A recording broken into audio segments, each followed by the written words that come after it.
출근길 뉴스를 종합해드립니다. 깊이 있는 뉴스 YTN FM 출발 새아침. 신율의 출발 새아침 3부 순서 시작합니다. 월요일이죠. 이번 한 주 여러분은 어떤 계획을 세우고 계신지는 모르겠습니다만 우리가 살다 보면 계획대로 되는 일이 되지 않는 일보다 훨씬 적은데요. 그렇다고 계획 안 세우면은요 더욱더 무절제하게 된다고 합니다. 그러니까 꼭 계획을 성취하겠다 이런 것보다도 계획을 세운 것 자체가 의미가 있다는 얘기인데요. 자, 이번 한 주 여러분 힘차게 출발하시기 바라겠고요. 신율의 출발 새아침 3부 순서 먼저 광고부터 들으시죠.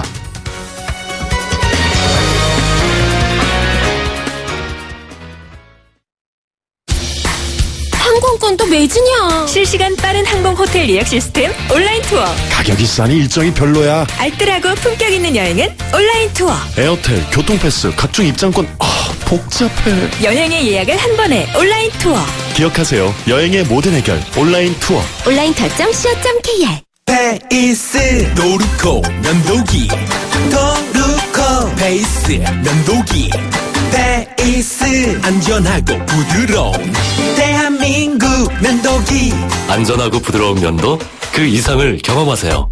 The Shaving Innovator Dorco Pace.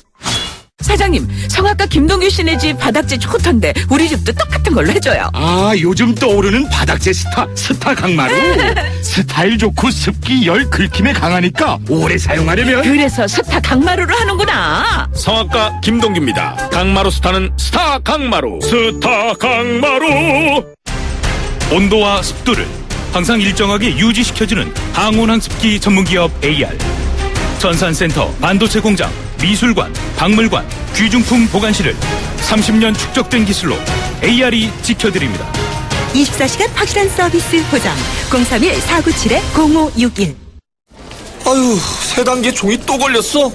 정말 제본 하나 하려다가 미치겠네. 내가 진작 현대오피스로 바꾸라니까. 오늘 다 날 셀 거야. 이제 스트레스 받지 마세요. 사무기기 전문기업 현대오피스가 책임지겠습니다. 사무기기의 올바른 기준. 현대오피스. 고객님 사랑합니다. 배우 박소연이에요. 회식 후 운전이 어려울 땐 꼭 2588 대리운전을 부르세요. 2588 있잖아요. 좌우로 정렬 2588. 눌러줘요 2588. 2588 대리운전아 고객님을 부탁해. 아이시스 8.0. 왜 핑크냐고요? 핑크는 건강하다는 증거니까. 건강에서 핑크라벨 균형 잡혀 8.0. 해교의 생기 비결. 건강한 미네랄 밸런스가 핑크빛 생기를. 핑크빛 생기 에너지. 아이시스 8.0. 전 핑크만 챙겨요. 날이 화창하거나 비가 내리거나 눈이 내려도 나는 망설이지 않는다. 판단하기 전에 눈이 먼저 반응하는 브랜드 잭필드. 송곳 같은 말, 허무한 말, 우리가 주목해야 될 말을 전해드립니다. 왁자지껄, 말.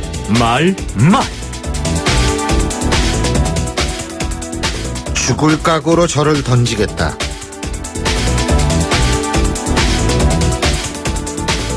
더불어민주당 손학규 전 대표가 한 얘기입니다.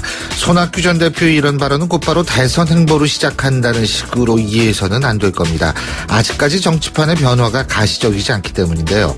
이런 상황에서 대선 행보로 시작한다는 것은 결국 더불어민주당으로 복귀한다는 것을 의미하는데, 지금의 친문 일색의 지도부를 놓고 볼 때, 그리고 이번 전당대회에서 온라인 당원들이 아주 중요한 역할을 했다는 분석이 있다는 점을 감안할 때, 당심에서는 이기고 모발심에서는 밀렸던 경험이 있었던 손학규 전 대표가 더불어민주당에서 다시금 대권 행보를 시작한다는 것은 지금으로서 상상하기 좀 어렵기 때문입니다. 그래서 손 전 대표는 정치판에 변할 때까지 대권 행보를 미룰 것 같다는 생각이 듭니다.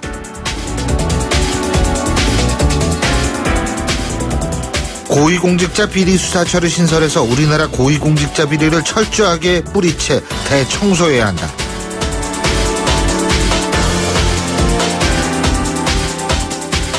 김문수 전 경기도지사가 페이스북을 통해서 한 얘기입니다. 고위공직자 비리 수사처, 그러니까 공수처의 신사로 주장하는 것은 놀라운 것이 아닙니다. 이런 문제는 이념적 문제도 아니고 또 야당의 주장이라고 해서 틀린 주장이 아니라면 여당에서도 얼마든지 이런 목소리를 받아낼 수 있어야 하기 때문입니다. 그래서 하는 말인데요. 만일 이번 청와대 수석과 특별감찰관에 대한 수사가 국민들 상식에 맞지 않을 경우에 이런 목소리를 정부 여당은 귀담아 들어야 할 것이라는 생각입니다. 그래야만 국민과 눈높이를 잘하는 정부 여당이라는 소리를 들을 수 있을 것이기 때문입니다. 그래서 수사 결과는 중요하다는 생각입니다.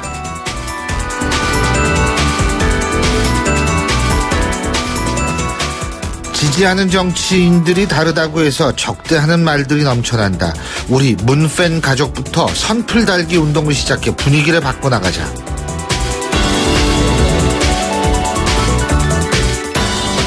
더불어민주당 문재인 전 대표가 공식 팬클럽 문팬 창립 총회에서 한 얘기입니다. 맞는 말입니다. 전적으로 동의합니다. 그런데 일부에서는 그걸 상대를 향해서 하는 말이 아니라 자신의 팬그룹, 그러니까 친문들에게 하는 말이라는 분석도 많습니다. 앞서 말씀드린 것처럼 문재인 전 대표도 문팬부터 그렇게 하자는 말했기 때문인데요. 정치는 상대를 타도의 대상으로 보는 것이 아니라 타협의 대상으로 봐야 한다는 지극히 당연한 상식으로 볼 때 문재인 전 대표의 이런 발언은 늦었지만 환영할 만한 발언이라는 생각이 듭니다. 역지사지가 민주주의의 기초라는 점 다시금 생각해야 합니다. 지금까지 말이었습니다.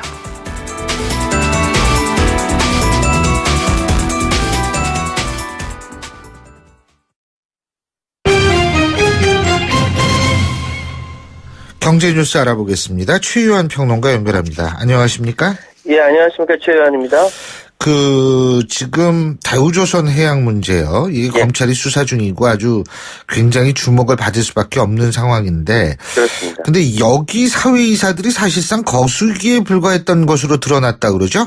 예, 그렇습니다. 김혜영 더불어민주당 의원이 산업은행으로부터 제출받은 2008년 이후 대우조선 해양 사회이사 선임 및 이사회 의결 현황, 이게 이명박 정부 때부터 기록을 보자는 거죠. 지난 8년간 대우조선 사회이사로 임명된 24명이 있는데 이 중 정치권, 금융권, 관료 출신이 17명이라는 것이고요. 이들이 받은 급여가 25억 원이 넘는다. 그러니까 1인당 1억 원이 넘는다는 겁니다. 총 111차례의 이사회가 열렸는데 그래서 346건의 안건이 처리됐는데 사회이사들의 찬성률이 98.3%, 안건 통과율은 100%였다라는 겁니다.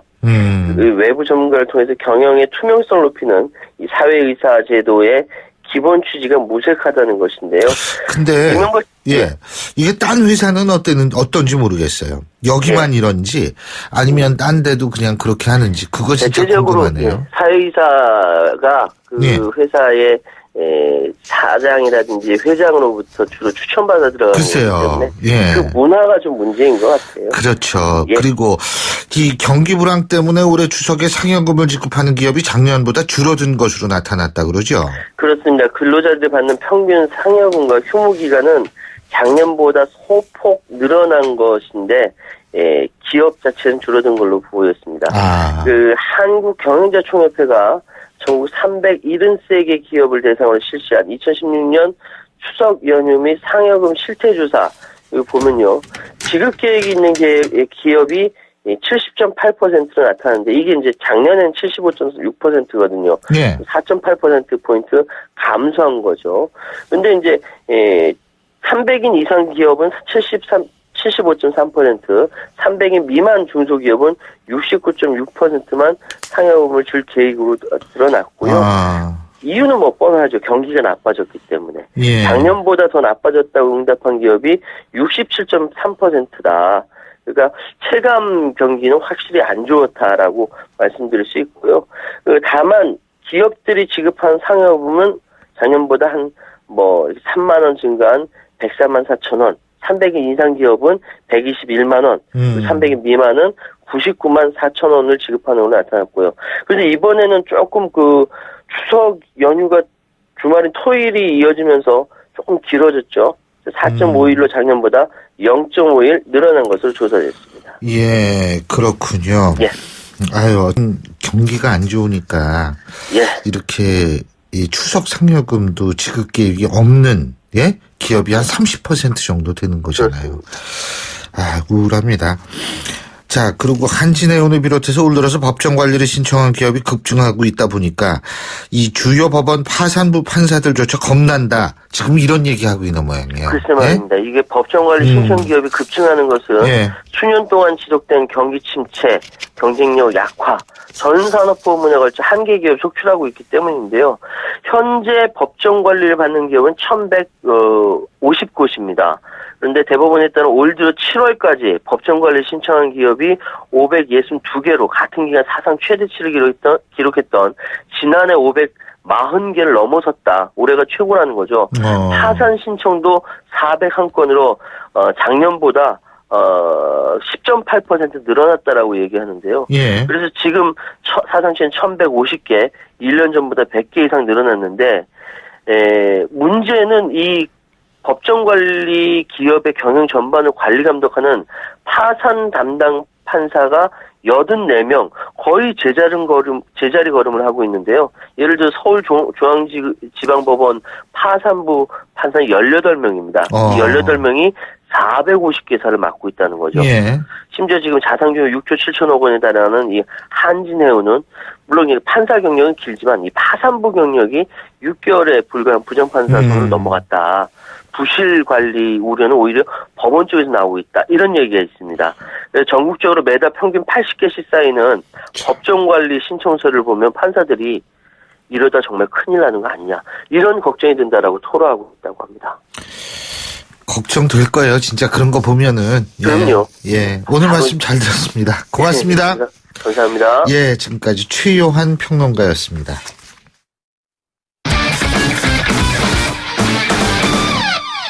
자, 이번엔 스포츠 소식 알아볼까요? 최동훈 스포츠 평론가 연결돼 있습니다. 안녕하십니까? 예, 안녕하세요. 예, 부산에서 여자 야구 월드컵이 열리고 있는데 여자 야구 대표팀이 쿠바를 이겼네요. 예? 예, 그렇습니다. 예.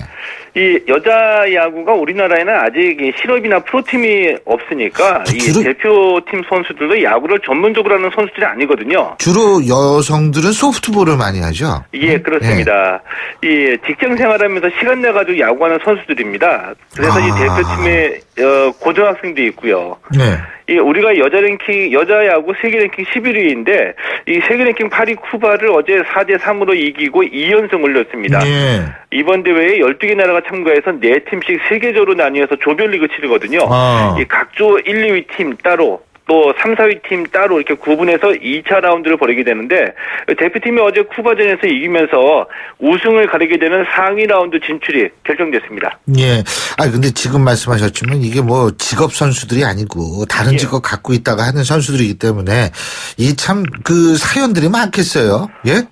예, 그렇습니다. 예, 말씀하신 대로 이 소프트볼 선수가 대표 선수 20명 가운데 12명이 포함이 됐거든요. 왜냐하면 이 소프트볼은 지자체에서 운영하는 팀이 있어서 여기서 이제 전문적으로 훈련하는 선수들이 있는 겁니다. 그래서 그러다 보니까 이 개최국으로서 이 좋은 성적 올리기 위해서 이 소프트볼 선수들을 합류시킨 건데요. 예. 어제 이 세 번째 투수로 마운드에 올랐던 이 배우가 선수 제1교포 3세입니다. 예. 일본에서 이 소프트볼 1부 리그 선수로 활약하다가 지난 2014년에 인천 아시안 게임 한국 대표팀으로 뛰려고 한국 국적을 선택한 선수고요. 예. 이 투수도 하고 이 타자로도 큰 활약을 하고 있습니다. 그 대표팀의 에이스가 16살의 여고생 김라경 선수거든요. 예. 여자 선수로는 상당히 빠른 구속인 이 최고 110km대까지 공을 던지고 있고요. 그래요? 예. 어제 역전 결승타를 친 양희슬 선수 이 벤치에서 번트네라고 번트 사인 됐거든요. 근데 이 사인 잘못 보고서 벨트를 휘둘러서 승리의 주역이 되기도 했습니다. 예. 대표팀이 오늘 조 1위 놓고서 이 베네수엘라하고 조별리그 마지막 경기 벌입니다. 예. 지난번에 프로야구에서도 감독 사인하고 다르게 휘둘러가지고 또 결승타 벌금을 모면했죠. 그죠? 예. 이 참 야구가 그래서 재밌어요. 예. 예. 프로야구 지금 방금 얘기했는데 그 얘기도 좀 해보죠. 그 김성근 감독이 한화 감독 막판 승부수를 던지고 있다고 하는데 이게 뭐예요? 김성근 감독의 이 승부수가 내일은 없다는 식의 변칙적인 투수 기용입니다. 그러니까 이 하나 투수들이 언제 어떻게 등판할지 모르는 상황에서 전원 대기 중이다. 이렇게 얘기해도 될 정도이거든요. 그러니까 토요일 경기만 보면은 그 전날에 구원 등판했던 심수창 선수가 토요일 경기에서 선발로 나왔고요. 선발 윤기진, 이태영 선수가 불펜과 마무리로 투입이 됐습니다. 그러니까 다음날 선발 예정이었었거든요. 이태영 선수가. 근데 미리 땡겨서 쓰다 보니까 어제 경기에서는 또 급하게 이 불펜 이재호 선수를 선발로 내보냈고요. 어제 한화가 넥센에 5대7로 패했는데 한화가 이렇게 투수들을 그때그때 상황에 따라서 마운드에 올려서 얼마나 버틸지 좀 궁금해지고요. 이 지금 투수 기용하는 거 보면은 한화 같은 경우에는 이 막판에 이 카드 돌려막기 한다는 그런 느낌이 들 정도입니다. 기아는 롯데를 4대3으로 이겼고요. SK가 NC를 9대4, KT가 LG 4대3, 두산이 삼성을 7대5로 따돌렸습니다. 그렇군요. 자, 어쨌든 이래서 이제 여러 가지 말들을 많이 듣는 것 같은데, 김성근 감독이요. 프로야구가 어제 700만 관중을 돌파했다고 그러네요. 이제 800만 시대로 접어드는 건가요? 그렇죠. 이 프로야구가 어제 올 시즌 누적 관중 703만 명을 기록했거든요. 이 700만 명 돌파가 프로야구 역사상 세 번째고요. 현재 이 전체 일정의 84%를 마쳤는데, 이 추세로라면은 올 시즌 관중이 837만 명이 예상이 됩니다. 지난해 736만 명, 역대 최다 관중 기록을 세웠는데 올해 최다 관중 신기록을 새로 쓸 것으로 보이고요. 올해 이 승부 조작이라는 악재가 있었는데도 프로야구 인기가 식을 줄을 모르고 있습니다. 그렇군요. 자, 참, 그리고 내일 그 러시아 월드컵 최종 예선전 2차전 시리아전 있죠, 내일? 그죠? 그렇습니다. 이 대표팀이 경기가 열리는 말레이시아에 무사히 도착해서 어제 이제 적응 훈련을 했거든요. 이 말레이시아에 도착하자마자 제일 먼저 한 게 중국전 리뷰였습니다. 중국전에서 실수한 부분만 따로 편집한 영상을 선수들이 모두 함께 봤고요. 어제 현지 적응 훈련 가졌는데 아무래도 시리아가 밀집 수비를 펼칠 것으로 예상되기 때문에 어제 훈련은 공격 전술 위주로 실시가 됐습니다. 이 손흥민 선수가 중국전 끝나고 곧바로 소속팀인 토트넘으로 복귀했고요. 이 손흥민 선수를 대신해서 K리그 성남에서 뛰고 있는 황의조 선수가 대표팀에 합류했습니다. 내일 3대0 이상 이겨야 된다고 그러던데. 3대0 이상으로요? 근데 모르겠어요. 시리아가 우리보다 좀 많이 그 랭킹은 미치잖아요. 물론 랭킹대로, FIFA 랭킹대로 돌아가는 건 아니지만. 근데 시리아는 지금 내전 중이잖아요. 맞아요. 내전 중인 나라에서 최종 예선전까지 올라왔다는 건 참 대단해 보이고요. 대단한 거예요. 그리고 평창 동계올림픽 스키점프 경기가 알펜시아 스키점핑 타워에서 열린다고 하는데, 알펜시아 스키점프 경기장이 프로축구 경기장으로 활용된다면서요? 이 올림픽 사후 활용의 대표적인 성공 사례다 이렇게 볼 수도 있을 것 같거든요. 그러니까 평창 동계올림픽 스키점프 경기장인 알펜시아 스키점핑 타워가 축구장으로 활용이 됩니다. 이 선수들이 점프해서 착지하는 이 피니시 지역에 넓은 공간이 있거든요. 여기에다가 이 국제 규격 천연 잔디를 심어서 축구장을 마련한 겁니다. 또 양쪽에 스탠드가 있는데 이게 한 11,000여 명의 관중들을 수용할 수가 있고요. 이미 지난달 20일에 K리그 챌린지 강원FC하고 부천FC 경기가 열렸는데 그 관중들의 반응이 꽤 좋았다고 합니다. 앞으로도 계속해서 이 강원FC 경기가 열릴 예정인데 이 스키점프 시즌엔 스키점프 경기가 열리고 비시즌에는 축구장으로 활용하게 됩니다. 진짜. 잘 알겠습니다. 오늘 소식 고맙습니다. 고맙습니다. 지금까지 최동훈 스포츠 평론가였고요. 신율의 출발 새 아침 3부 순서 여기까지입니다. 잠시 뒤 4부에서 뵙겠습니다. 안녕하세요. 배우 공연주입니다. 15살의 여러분은 어떤 꿈을 꾸는 아이였나요? 제가 케냐에서 만난 15살 소녀 도린의 꿈은 의사가 되는 것인데요. 학교에 가는 것을 무척 좋아하는 도린이 학교를 빠질 수밖에 없는 이유는 단지 여자로 태어났기 때문입니다. 우리와 너무 다른 그동안 말하지 못한 소녀들의 이야기 궁금하지 않으세요? 여러분의 관심으로 소녀들이 다시 꿈을 꿀 수 있습니다. 지금 월드비전 꽃들에게 희망을 캠페인을 검색하세요. 월드비전 꽃들에게 희망을. YTN 라디오 캠페인 더 가까이. 안녕하세요.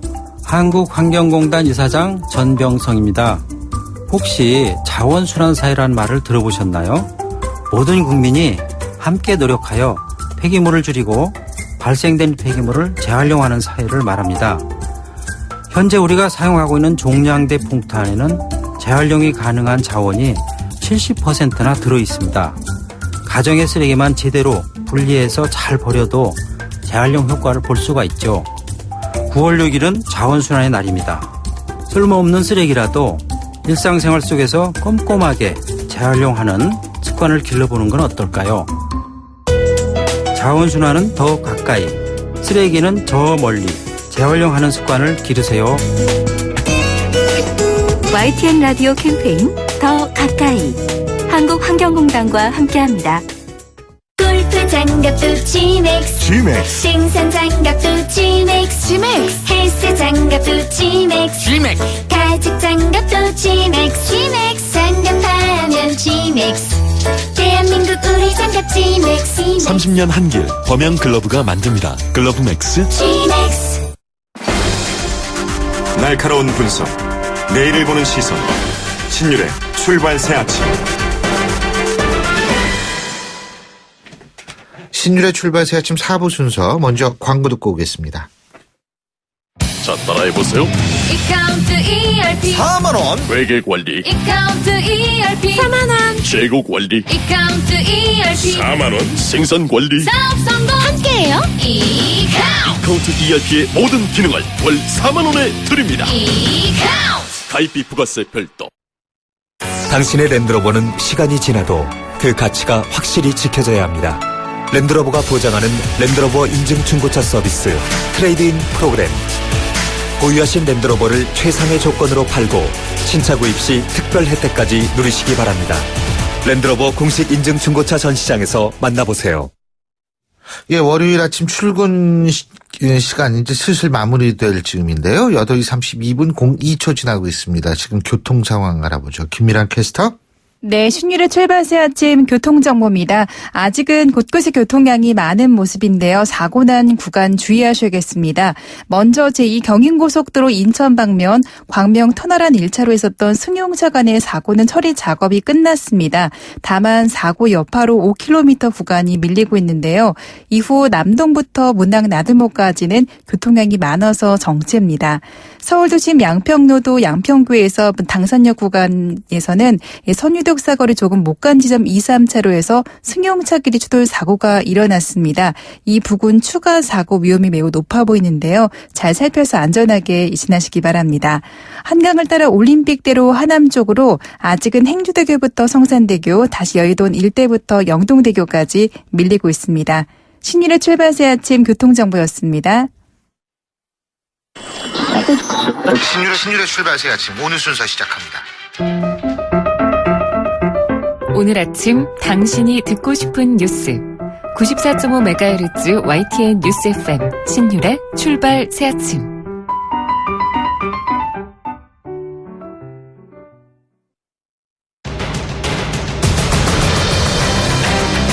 매주 월요일 아침 정치권의 복잡한 이슈를 말끔히 정리해드립니다. 출발당 최고위원회의. 예, 오늘도 여러분과 함께해 주실 두 분 나와 계십니다. 언제나 월요일날 여러분들 찾아뵙는 분들이죠. 데일리한 이종근 편집국장 나와 계십니다. 어서 오십시오. 안녕하세요. 힘찬 출발 이종근입니다. 이제 점점 이제 하나씩 느네 이제. 예. 연습 많이 했습니다. 그렇습니다. 두문정치전략연구소 서영우 소장 나와 계십니다. 안녕하십니까? 네, 안녕하세요. 새아침 생각을 서양호입니다. 근데 예. 준비를 안 해오셨어. 이종근 국장이 벌써 딱 이게 되시잖아요. 근데 안 해오신 거예요. 예. 자, 이게 지금 박근혜 대통령 오늘 G20 정상회의로 지금 중국에 있지 않습니까? 그죠? 근데 이제 중국에서 전자결제로 이 장관들을 임명을 했어요. 그 야당은 또 반발을 하고 있고 오늘 첫 번째 다뤄볼 주제입니다. 근데요. 어떻게 보셨어요? 굉장히 이 G20 정상회담 특히 이제 중국과의 이 정상회담을 앞두고 예. 상당히 좀 그 신경을 많이 쓸 수 있는 상황인데도 이 전자결제부터 했어요. 어떻게 보십니까? 자, 10시에 이제 곧 시진핑과 예. 8번째 정상회담을 예. 갖죠. 근데 그 정상회담 8번째 정상회담은 굉장히 중대한 문제 아닙니까? 예. 많은 어떤 시간을 들여야 될 문제고 전자결제는 5초도 안 걸립니다. 그냥 누르면 그렇죠. 됩니다. 이렇게 누르면 고민할 이유가 있을까요? 없죠. 왜냐하면 자기가 임명한 사람들이고 또 더군다나 조윤선 장관 후보자 같은 경우는 벌써 장관도 시켜봤지, 뭐 청와대도 시켜봤지, 다 이제 자기가 뭐 시켜본 사람이고, 뭐 김재수 장관도 역시 청와대에서 같이 일했던 사람이고, 아마 그 사람들에 대해서 누구보다 더 잘할 거 아닙니까? 그러니까 이것을 만약에 전자결제 안 하고 그래요. 돌아와서 한다고 치면 돌아오는 날까지 일주일 앞으로 5일 더 남았습니다. 5일 동안 언론에서 얼마나 또 계속 이 문제를 갖고 우병우 수석 이야기부터 시작을 해서 되풀이할 겁니까? 그러니까 결국 박 대통령의 입장은 빠르면 빠를수록 좋다. 이것을 종지부를 찍겠다. 결제 빨리 됐죠. 예, 뭐 이럴 거면 청문회 왜 했냐, 국회가 왜 필요하냐라고 생각되고요. 특히 무엇보다도 국민들의 상실감 얼마나 크겠습니까? 한 장관 후보자는 1년에 5억의 초호화 생활비를 쓰고 있고 교통법규를 상습적으로 위반함에도 불구하고 장관에 임명되고, 또 다른 장관 후보자는 93평을 본인은 2천만 원 쓴다는 겁니다. 네. 죄송합니다. 예, 93평을 1억 9천에 사는 황제 전세를 살았고, 또한 1%대의 초저금리 특혜 대출 의혹을 받고 있는 사람이 장관이 되고 있다고 하는 것에 대해서 국민들의 상실감 정말로 클 것 같습니다. 제가 보기엔 이렇게 야당과 국민들이 반발함에도 불구하고 강행한 이유는 이것 자체 낙마시켰다가 우병우 수석의 부실검증 논란에 휩싸이지 않을까. 또 하나, 국정운영 마지막에 인사권조차도 야당의 공세에 밀리면 이러다 레임덕이 조기 오는 거 아니냐라는 생각 속에서 청와대의 고집과 오기를 보인 인사라고 보이는데, 제가 볼 때는 청와대의 고집과 오기를 보인 건 좋지만 국민이 국가에 대한 정부에 대한 정책 신뢰도는 아주 절망의 나락으로 떨어지고 있다는 사실은 잊지 말아야 될 것 같습니다. 지금 상영 소장님이 말씀하신 거의 핵심은 뭐냐면 결국 이것이 우병우 수석의 거취에 대한 의지도 포함이 되어 있다, 이 말씀이시거든요. 네네. 동의하십니까? 그러니까 국장님? 그러니까 강행한 거죠. 문제는 뭐냐면 이겁니다. 서 소장 잘 기억하실지 모르지만 지금까지 박 대통령의 인사 스타일이 그러니까 그걸 전국 전환을 위해서 인사를 한다? 이러지 않았어요. 네. 언제나 휴가 갔다 그렇죠. 와서 뭐 중폭에서 소폭 정도. 근데 왜 이 사람을 개편했을까의 의미가 잘 안 떠오르는 그런 사실 개편과 개각이 이루어져 왔거든요. 네. 자, 그럴 때 인사청문회 지금까지 3년 동안 해왔던 걸 돌이켜 보자고요. 이 두 사람의 흠결이 지금까지의 장관 후보자나 혹은 청와대 후보자들보다 굉장히 큽니까?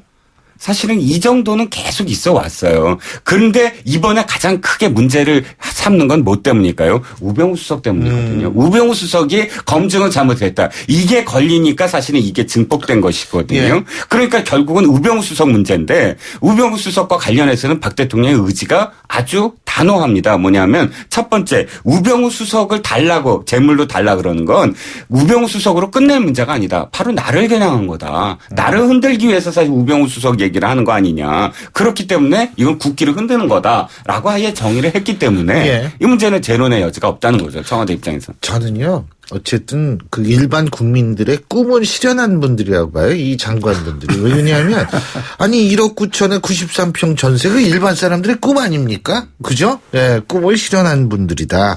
긍정적으로 봐야죠. 근데 야당은 장관의 해임 건의안 또 추진한다 그러죠. 네, 그렇죠. 아니 이렇게 의혹이 많은 사람들, 국민의 민심과 동떨어진 장관들 에 대해서 부적격 판정을 했는데 다시 임명을 묵인한다면 야당이 그동안 해왔던 청문회라든가 숱하게 제기했던 문제 제기들이 아무 의미가 없기 때문에 제가 보기 해임 건의안을 얘기하는 거는 당연한 수순인데요. 문제는 야당 갈 길은 뭔데 서산으로 해가 지게 해서는 안 될 것 같아요. 뭐냐면 우병우, 조윤선 그리고 김재수 장관에 대한 문제점만 제기한 반사이익만 누리려고 하다가는 국민들이 그럼 야당은 도대체 이번 국회 때 저렇게 정쟁만 하고 뭐 하는 거냐라고 비난받을 가능성이 많기 때문에 제가 보기에는 우리 서민들의 경제복지 민생 문제에 대해서 대안을 가지고 국회에 열심히 임해서 포지티브한 포인트도 많이 쌓아야지 여서야대 국회 정말로 필요했구나. 즉 야당한테 정권을 맡겨도 될 것 같다라고 하는 국민들에게 야당에 대한 신뢰도를 높일 수 있기 때문에 너무 정권의 실정에 대해서만 기대려고 하는 것보다는 생산적 국회로 빨리 전환하는 것 또한 필요한 일인 것 같습니다. 솔직히 뭐 해임경 건의안 뭐 한두 번 냈어요. 네? 그리고 그게 건의안이지 뭐 해임안도 아니지 않습니까? 이게 정치적 쇼라는 또 욕을 많이 듣는 것도 사실이잖아요. 지금 차제에 솔직히 말씀드리면 인사청문회와 관련해서는 다시 진짜 바꿔야 된다는 의견이 굉장히 높아지고 있는 게 사실은 이 의원들이 그저 한 건 해서 자기들 이름을 이렇게 그 언론에 실리게 하는 이상의 효과가 없다는 거죠. 그러니까 그들도 사실 인사청문회에 포함된 그런 의원들도 의지가 없어요. 보면 무엇인가 내가 뭔가를 밝혀내고 이 사람의 능력을 이렇게 끄집어내겠다. 사람들한테 드러내겠다. 이런 의지는 없이 그대로 한 건 내가 뭐 했는데. 근데 이번에 솔직히 말씀드리면 두 사람 다 옛날에 했던 거 되풀이거든요. 그러니까 더욱더 청문회가 맥이 그냥 없는 그런 청문회가 됐고 이 해임 건의안 사실 이 문제 도 다시 좀 재고를 해야 될 것 같아요. 어차피 대통령이 그냥 건의 아니니까 건의는 내가 읽어보겠어 하고 그냥 임명해버리면 끝나는데 이 시간을 들여서 굳이 이거를 계속 이렇게 되풀이될 것을 왜 하는지에 대한 근본적인 문제제기가 있죠. 예, 말씀하시죠. 네, 대통령 중심제에서 대통령의 권한을 제약하는 것을 최소화하기 위해서 건의란 표현이 되어 있는 건데요. 인사청문회도 마찬가지로. 근데 문제는 모든 것을 제도와 법으로 다 할 수 없고 대통령께 간하고 사원부 사관원의 역할을 하는 간하는 역할들을 하는 의회 기능에 대해서 법적으로 규정하는 것보다는 이런 여론들을 수용한다면 대통령이 정치라고 하는 맥락, 국민의 민심과 상식이라는 맥락에서 본다면 제도와 법적으로 규정하지 않더라도 충분히 수용할 수 있는 것인데 대통령이 오히려 이런 민심을 등한시하려고 하는 민심과 담을 쌓으려고 하는 이런 국정 운영의 독조와 독선이 더욱더 큰 문제는 아닌가라고 제도 이전에 저는 국정 운영의 묘를 살리지 못하는 대통령에도 큰 잘못이 있는 건 아닌가 생각이 듭니다. 그런데요. 사실 이 청문회 장관들의 이 부분에 대해서 가려졌던 이유가 누구냐면 정세균 국회의장 덕분이 아닌가 이런 생각도 들거든요. 예, 정세균 국회의장의 정기국회 개회사 이거 이정근 국장님은 어떻게 평가하십니까? 국회의장이 옛날에는 어떤 위치였냐면 존경받는 자리였어요. 다선 의원이고 그다음에 국회의장을 한 다음에는 사실 물러나는 게 어떤 그대로 물러나는 게 패러다임이었죠. 그런데 지금 지난 정의화 국회의장부터 자기 정치를 하는 국회의장들이 나타났어요. 정의화 국회의장 끝나자마자 사실은 빅텐트를 치겠다. 하나의 정당을 만들려거나 권력 집단을 만들겠다. 나쁜 의미의 권력이 아니고 권력 집단을 만들겠다라고 선언을 하고 대권 의지까지도 비추고 있거든요. 그런데 정세균 의장도 사실은 자기 정치를 하는 그런 개회사예요. 개회사 자체가. 그리고 보세요. 바로 지금 청년법 1호 법안으로 청년법을 했다. 막 언론들이 떠들어댔는데 정세균 의장이 드디어 이제 정세화는 정의화 의장과 정세균 의장의 합성어입니다. 정세균 의장이 개회사 한 다음부터 정세균 의장의 법안까지도 막 언론에 초점을 맞춰요. 근데 따지고 보면 그 법안 지난 19대 때 낸 법안이거든요. 재탕입니다. 그러니까 이렇게 자꾸 자기 정치를 하는 의장들이 있을수록 사실은 이제 국회가 제대로 운영될 리가 없지 않겠습니까? 예. 개회사에 대한 만시지탄입니다. 예. 네, 국회 중립보다 독립을 선택했다고 볼 수 있습니다. 그러니까 국회의장이라는 걸 영어로 하면 스피커하고 체어맨이라는 개념이 있는데 체어맨은 단순하게 사회를 보는 걸 얘기하는 거고 스피커는 민의를 대변한다는 뜻일 텐데 저는 정세균 의장이 그동안 권력과 정권에서 국회에 대해서 발목을 잡는다. 국정 운영을 가로막는다라고 하면 비난하는 것에 대해서 아니다. 우리는 의회로서 입법부로서 행정부에 대한 견제 감시 등에 충실하겠다라고 한 국회의 자기 독립 선언이라는 생각이 들고요. 한 가지 근데 야당이 놓치지 말아야 될 것은 요번에 보였지만 여당 같은 경우에 국정 운영을 할 능력도 의사도 없음이 드러나지 않았습니까?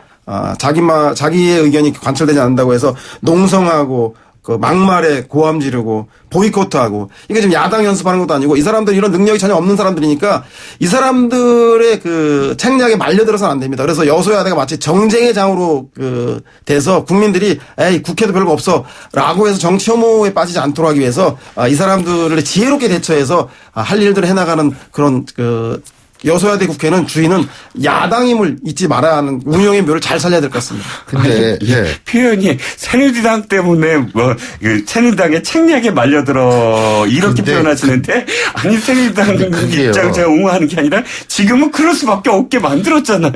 그 말려드는 게 아니고. 그 스피커 말씀하셨는데. 네네. 예를 들면은 우리나라 국민들 중에 상당수 적지 않은 수가 사드 문제에서 정세균 의장하고는 다른 의견을 가진 국민들도 있습니다. 그러면 국민들의 의견을 대변했다. 그러면은 정세균 의장과 다른 의견을 가진 국민들은 국민이 아니냐 이런 얘기도 나오더라고요. 아니, 사드 문제에 대해서 사드를 반대 찬성의 얘기를 하는 것이 아니라 사드를 논의하는 과정에서 의견을 수렴하지 않고 불통으로 흐르는 것에 대해서 국회가 그 역할을 제대로 좀 잘 해나갔으면 좋겠다라고 하는. 그래서 사드 문제를 그게 이제 다르게 국회로 가지고 와서 좀 풀어보자고 하는 그런 의장으로서의 아니요 서 소장님 그 개회사의 정확한 표현은 어떻게 됐냐면 이거예요. 사드 문제와 관련해서 정부의 태도에 대해서 유감이다. 라고 표현을 했어요. 그 정부의 태도, 독선적인 독주, 혼자 폐쇄적으로 결정하는 문제를 얘기하는 건 아닐까요? 아니죠. 그 부분에 대해서도 찬성하는 사람들이 있다는 거죠. 그러니까 사드 배치와 관련해서 정부의 애티튜드라는 건 뭐냐면 정부가 사드를 갖고 와서 그렇게 모든 과정과 결정을 갖고 얘기하는 건데 국회의장이 정부의 이 외교적인 어떤 문제까지 외교 안보적인 문제를 이건 문제가 있다라고 이야기하는 것은 그건 중립적인 태도가 아니지 않습니까? 아니 왜 국회가 중립적이어야 되죠? 언제부터? 아니죠. 국회의장은 중립적이어야 되죠. 의장은 국회법에 국회의장은 당적을 보유를 금하고 있는 것은 맞는데요. 정치적 중립을 규정하는 그 문구는 아무데도 없다고요. 만약에 정부 여당이 잘못하면 국회가 정부 여당을 견제 감시하고 비판하는 것들은 야당의 입장이지만 그 야당 입장을 넘어서 국민의 입장 아니겠습니까? 잘하는 거에 대해서 협조하지만 못하는 거에 대해서 반정부적 입장을 갖는 거죠. 어떻게 정치적 중립성을 위반했다고 생각합니까? 중립성이 아니라 국민에 대한 태도와 국민에 대한 요구를 반영한 거라고 봐야 되지 않겠습니까? 그게 국회 역할 아닌가요? 사드에 대해서 예를 들어서 여야가 논란을 벌여갖고 그 본회의를 열었다고 칩시다. 그러면 사드에 대해서 국회의장은 난 찬성하고 정부는 잘못했어라고 선언한 사람이 어떻게 사회를 볼 수가 있죠? 그러니까 어쨌든 그러네요. 자, 아니 이거 모처럼 이렇게 참 두 분이서 이렇게 뜨겁게 해주시니까 저로서 그냥 편해요. 가만히 있으면 되거든요. 네.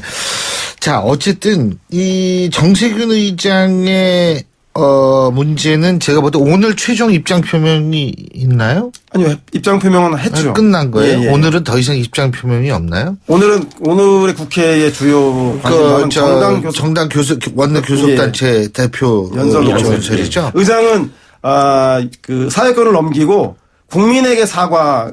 추경 예산을 처리가 지연된 건데 국민에게 사과하는 것으로 마무리가 됐던 국민에게 걸로 사과를 하든 뭐 하든 그건 제가 잘 모르겠는데 어쨌든 제가 볼 때는 외교 문제는 굉장히 첨예한 문제다. 이건 국내 정치하고 좀 다르다. 이런 의견도 많다는 점을 좀 말씀드리고 싶네요. 두 번째 얘기입니다. 제3지대 미스터리입니다. 이 목소리 깔아야 돼요. 네. 그렇죠. 내가 바로 이걸 생각했어요. 예, 지금 이 음악이 흐르고 있는데 엑스파일이죠. 제3지대 미스테리. 이 제3지대 미스테리. 이거 진짜 이 탁월한 감각입니다. 우리 신아람 PD의 탁월한 감각.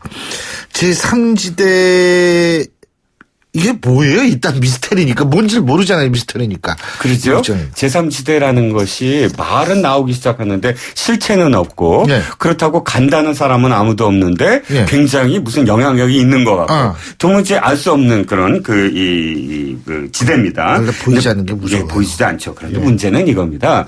지금 연기를 막 피우는 건 아궁이에 불을 떼기 시작하는 거거든요. 그 다음에 아궁이에 불을 떼기만 하면 뭐합니까? 거기 솥을 걸어야죠. 솥을 걸면 뭐합니까? 거기다 물을 부어야죠. 물을 부으면 뭐합니까? 거기다 쌀을 얹혀야죠. 그래서 나중에 밥이 되는 거 아닙니까? 집에서 집안일을 많이 하시는 거예요. 예, 맞습니다. 그런데 문제는 지금 연기만 떼고 있는 거예요.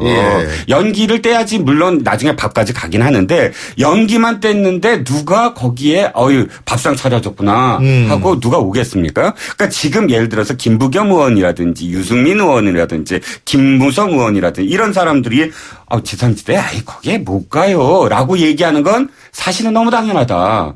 지금 아무것도 준비되어 있지 않는 텐트도 없는 그런 빅텐트에 누가 가겠습니까? 비 맞고 다 하는데 문제는 내가 가는 게 문제가 아니라 명분. 정말로 이 명분이 있어야 되는데 친노나 뭐 친박의 패권주의가 뭐 기승을 부리고 정말 그 안에서 도저히 할 수 없어. 이건 새로운 정치를 해야 돼라는 상황이 연출이 돼야지만 사실은 그게 모여야 되는데 지금 먼저 실체도 없는 제3지대에 갈 거냐 말 거냐라고 묻는 기자들이 사실은 잘못됐다라는 거죠. 새누리당, 여당에선 새누리, 그리고 야당에선 더불어민주당으로 그 양강 체제로 붙어지는 거에 대해서, 양강 체제가 아닌 새로운 제3진영으로 모여서 정치를 새롭게 해보자라고 하는 그 취지가 바로 제3지대의 핵심적 내용이라고 생각하는데요. 문제는, 새로운 변화를 주장하는 거면 좋은데 이것이 자칫 우리는 양강이 아니라 군소우보다 비주류다라고 자인하는 것 또한 그런 양날의 칼이니까 제3지대를 주장하는 분들은 그 문제에 대해서 되게 신중해야 될 필요가 있다는 생각이 듭니다. 근데요. 차영 소장님 그런 말씀도 있지만 지금 손학규 전 대표는 나라를 구하는데 저를 아끼지 않고 죽을 각오로 던지겠다 지금 이런 얘기를 했어요. 근데 이게 죽을 각오로 던진다는 게 정치는 시작하겠다는데 이게 대권 후보는 아니라는 분석도 많거든요. 어떻게 보십니까? 지금 뭐 킹이냐 킹메이커냐를 논할 수는 없죠. 손학규 전 대표는 아직도 왜 이렇게 사실 강진이 저는 굉장히 높은 곳인 것 같아요. 내려오는데 시간도 많이 걸리고 뭐 한 걸음 한 산골이에요. 예, 그렇죠. 계단 한 걸음에 한 마디씩 그 강도가 좀 세집니다. 그래서 죽을 각오로 던지겠다. 이 다음에 또 직접 하산하실 때는 무슨 말씀을 하실까 걱정은 되는데 아무튼 손학규 전 대표의 발언은 일단 아직도 무르익지 않았다는 뜻으로 역설적으로 그렇게 들립니다. 왜냐하면 이미 이 전 단계에서 이미 내려와야 되거든요. 하산하겠다라고 거의 의지를 표명했으니까 그럼에도 불구하고 이렇게 정치적 레토릭이 계속 강해지는 건 좀 전에 말씀드렸던 제3지대가 무르익지 않았다. 그래서 그런 거죠. 그렇다면 당으로 들어가야 되는데 당으로 들어간다면 사실은 굉장히 각을 세워야 되거든요. 각을 세우고 실제로 그 인적 부포로 봤을 때 손학규 전 대표가 뭐를 할 수 있을 거라고 그렇죠. 보세요? 뭐 자기 의원이 한 15명 정도라고 지금 표현은 되지만 그러나 그 결속력이 강할까 그것도 의문이고 어쨌든 이 친노를 잡기 위해서 간다 이렇게 표현해야 될 거예요. 아마 손학규 대표는 친노 친문의 패권주의를 내가 들어가서 다시 돌아가서 잡겠다. 그래서 더불어민주당 민주당의 어떤 이 전통을 내가 살리겠다. 이래야 이제 들어가는 명분인데 그만큼 사실은 힘들다는 거죠. 아직은. 그래서 사실 저는 이 제3지대가 개헌이라는 어떤 그 기치였을 때 가능하다고 처음에 봤거든요. 그렇다면 양쪽 친노와 친박이 개헌을 받아들이지 않을 때 가능한데 만약에 문재인 대표가 나도 개헌할래 또는 친박 쪽에서 개헌 좋아 이혼 지점부터 하겠어 이렇게 돼버리면 제3지대는 없어진다.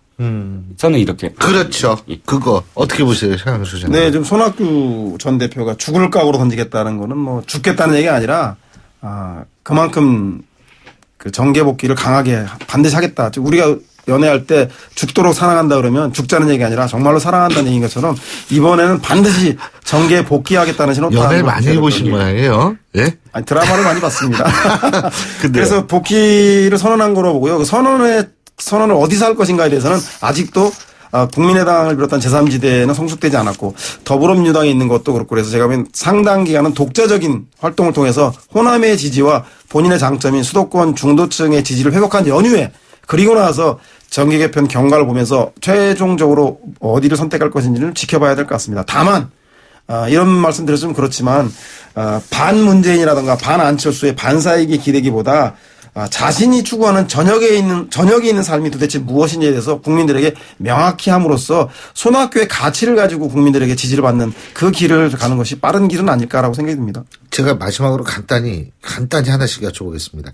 제3지대가 과거에 대선 직전에 만들었던 제3당들하고 어떤 차이가 있을까요? 이번엔 다를 겁니다. 이제 그때는 사실상 한 개인이 대선에 불복하고 또는 경선 과정에 불복하고 해서 내가 내 욕심으로 나가겠다. 사실 이인재 후보나 뭐 옛날 19.1% 받은 그런 케이스들이 사실 제3당이었거든요. 정몽준 의원도 사실은 그때 내 것 때문에 나갔죠. 근데 지금은 뭐 내 것 때문에 3당을 만들겠다 이런 어떤 느낌이 아니라 집단화돼 있거든요. 그리고 거기에 명분들도 지금 쌓여가고 있어요. 그래서 그 명분과 다르다. 세력이 지금까지는 다를 것이다라고 저는 생각합니다.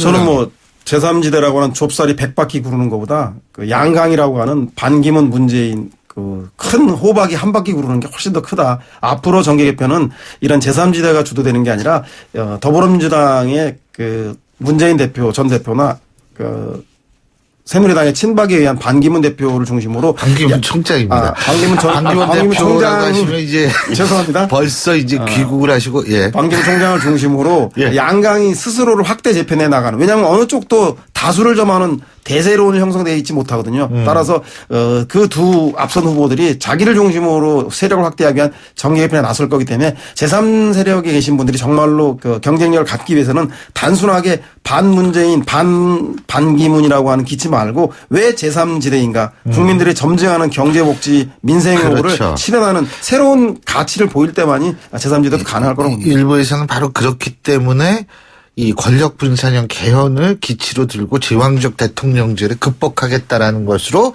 연결고를 만들 것이다. 이런 얘기도 있는데 한번 지켜봐야겠죠. 오늘 두 분 말씀 여기까지 듣겠습니다. 고맙습니다. 감사합니다. 예, 지금까지 데일리한 이종근 편집국장, 두문정치전략연구소 서영우 소장이었고요. 신율의 출발 새 아침 월요일 순서는 여기서 모두 줄이겠습니다. 자, 오늘 한 주 시작합니다. 힘찬 출발 되시기 바라겠고요. 전 내일 아침 7시 15분에 다시 오죠. 신율이었습니다. 고맙습니다.